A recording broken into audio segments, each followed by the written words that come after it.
নির্বাচন যত ঘনিয়ে আসছে ষড়যন্ত্র তত তীব্র হচ্ছে বললেন প্রধান উপদেষ্টার আরও একটা বিশেষ গুণ দেখলাম।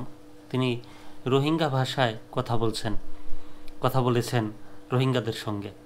বলেছেন এই বছর গেলে বা সামনের বছর আসলে আপনারা আপনাদের বাড়িতে থাকবেন, এমন আশ্বাস দিয়েছেন।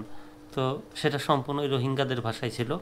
দেখে ভালো লাগলো যে একজন নেতা ইংরেজিতে কথা বলতে পারেন, তারপর আমাদের মাতৃভাষা বাংলা তো আছেই, সেখানে তিনি রোহিঙ্গাদের ভাষায় কথা বললেন রোহিঙ্গাদের সঙ্গে। এই খবরটা পড়িয়ে নির্বাচনের খবর। অন্তর্বর্তীকালীন সরকারের হাতে খুব বেশি সময় নেই উল্লেখ করে প্রধান উপদেষ্টা অধ্যাপক ডক্টর মুহাম্মদ ইউনূস বলেছেন, আমরা ইতিমধ্যে 7 মাস পার করে এসেছি।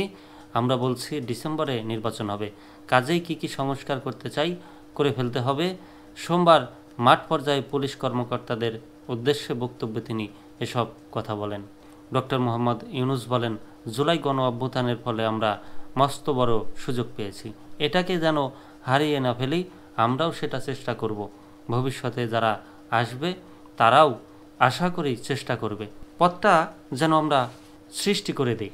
পুলিশের প্রতি মানুষের আস্থা ফেরাতে তিনি বলেন, আগে পুলিশ খারাপ মানুষের পাল্লায় পড়েছিল, তারা নিজের ইচ্ছায় না সরকারি কাজ করতে গিয়ে হয়েছে। কাজেই নতুন বাংলাদেশে পুলিশকে দেখিয়ে দিতে হবে আমরা মানুষ খারাপ না, খারাপ মানুষের পাল্লায় পড়েছিলাম, সেখান থেকে বের হয়ে এসেছি। তিনি বলেন, 16 বছরের কালি সারা গায়ে মাখা আছে, রাতারাতি সেটা পাল্টাতে পারবে না।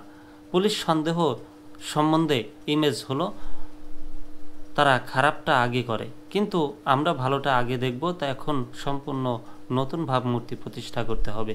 নির্বাচন যতই ঘনিয়ে আসছে ষড়যন্ত্রও ততই তীব্র হচ্ছে উল্লেখ করে প্রধান উপদেষ্টা পুলিশকে সতর্কবার্তার আহ্বান জানান। তিনি বলেন, আমরা এখন যুদ্ধ অবস্থায় আছি, ষড়যন্ত্রকারীরা এই সুযোগে শান্তি বিনষ্টের চেষ্টা করবে, তাই আমরা পুলিশকে সর্বোচ্চ সতর্ক থাকতে বলবো।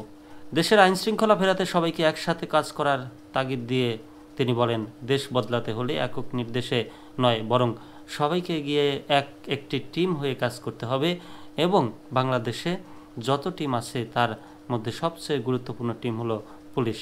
সরকার যা কিছু করতে চায় সব কিছু শেষ পর্যন্ত পুলিশের হাত দিয়েই করতে হয়।